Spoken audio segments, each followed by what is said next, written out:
Back on Steel and Vance, and time to dig in on port security, something that has been a hot topic off and on for decades here, and the concerns around the lack of policing and, in fact, checking of 99% of what comes through our ports. It's astounding. There used to be dedicated police at the ports back in 1997, I believe.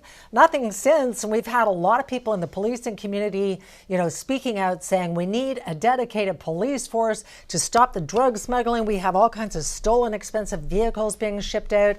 Nobody seems to be actually minding the store at the ports. So we have the public safety minister coming out this week and saying, okay, even he now believes it is time for a dedicated police sort of situation at the ports in BC. We'll see if that happens. Kind of feels like that is long overdue, doesn't it? Mm-hmm. I mean, the alarm bells have been ringing, and certainly investigative journalists have been on top of this, Kim Bolan being one of them. We've been reading stories about, and of course one of our favorite guests on the program is Sam Cooper, investigative journalist at the Bureau. I want to bring Sam in here to talk through what we're seeing here, Sam, and thank you for doing this. Yeah. Thanks for having me. Always a pleasure. So this feels overdue, is it? It's long overdue. Kim Bolan did tremendous work recently for the Vancouver Sun, just demonstrating that Canada, Vancouver especially, has become a weak spot globally, a transshipment point for fentanyl produced in British Columbia and shipped around the world. And of course, this is why we have that fentanyl overdose crisis. And I wrote about this in Willful Blindness and other of my reporting. You're right. Since the late 1990s, high-level Canadian police and intelligence officials have been internally blaring the alarm, warning at the time the Chrétien government that taking away those port police in Vancouver is welcoming transnational crime into Vancouver's ports. Those Costco shipping containers that are coming into Vancouver, they have heroin, unfortunately.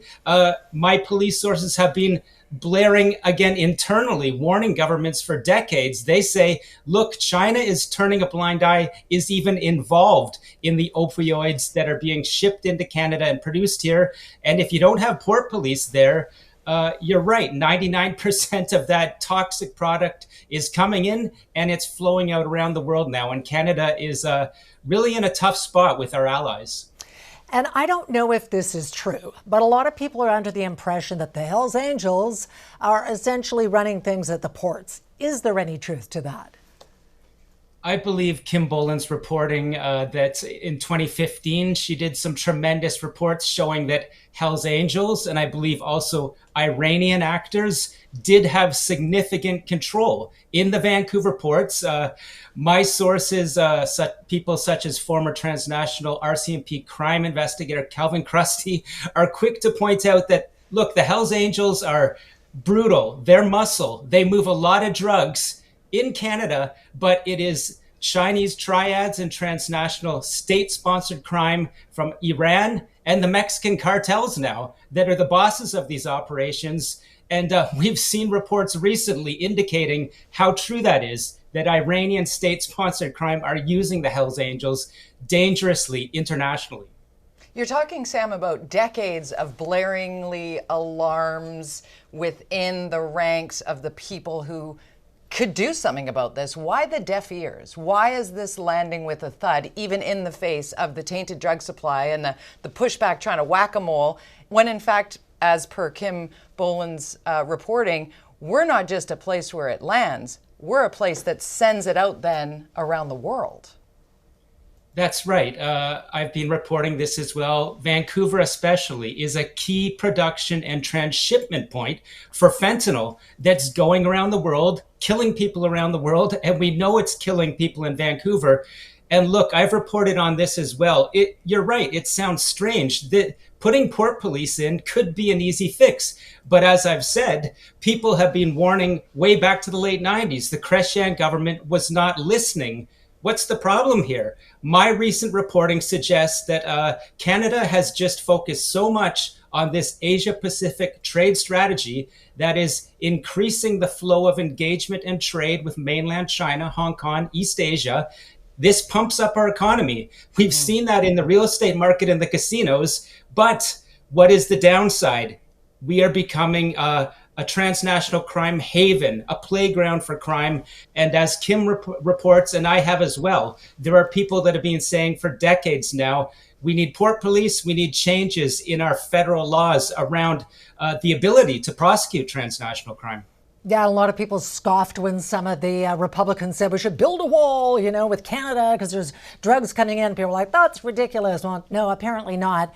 Let's circle back to something you said about the Hells Angels at the ports and about Iran, because we have now got some major news about a BC Hells Angel involved in an assassination plot that is apparently being led by the Iranian government.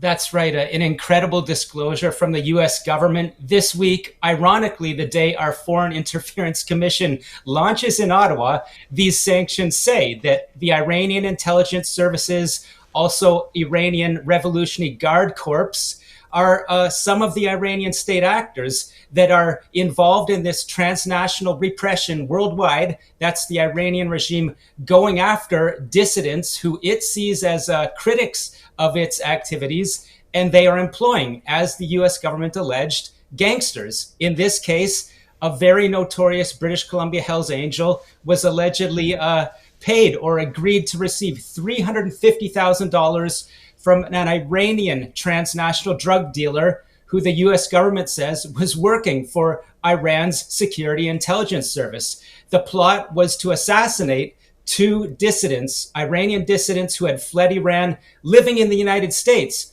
So we've got another theme emerging here.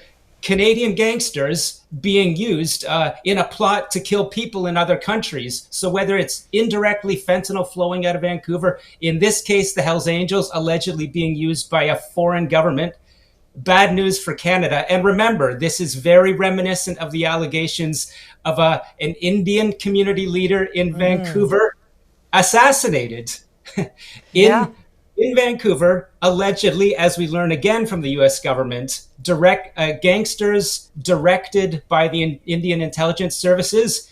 And I believe, I hear from my sources, this case looks similar. We could have a foreign Indian gangster working for a foreign government directing BC gangsters to kill people in Canada. This is terrifying, Sam. Is this willful blindness on behalf of the leaders who are in place to protect us from exactly what you're explaining here, or are we just naive?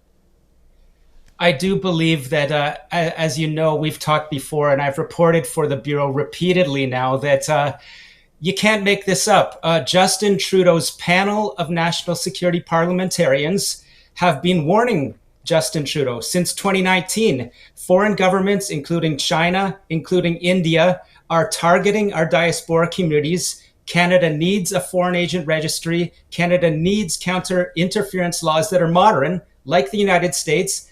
And yet, let's count the years. 4 years later, no laws have changed. In this Foreign Interference Commission, I'm sure at the end of the day, we will hear that we need these laws. I can't imagine any other conclusion. But what has happened in the meantime? People are dying in Canada. Yeah, it's like a Pandora's box, and thank you for opening it and sort of exposing some sunlight into what's going on, because most of us would have no idea that this is happening. Sam Cooper, investigative journalist with the Bureau, thank you so much for your time today. We really appreciate it. Thank you very much. Thank you, Sam. We will talk to Sam soon, I'm sure. Coming up later in the show, more soup on the face of the Mona Lisa. What the hell is wrong with people? Yes, and up next. She's the queen to beat with her untucked treat. Do you want to meet and greet? One of Vancouver's own takes the crown in season 4 of Canada's Drag Race. The beautiful and talented Venus joins us in studio when we come back. Let's get into the viewing party again. Hello to Lori in Langford. We have Marilyn in Vancouver. Hi, Marilyn. I love this. Rosemary in Nanaimo. Thank you for sending in this shot. And Sharon, thank you all for watching. We appreciate it. Stay tuned. You might win that $150 gift card for Joey's. If you want to get in on the viewing party next week, just email us viewingparty@chekmedia.ca.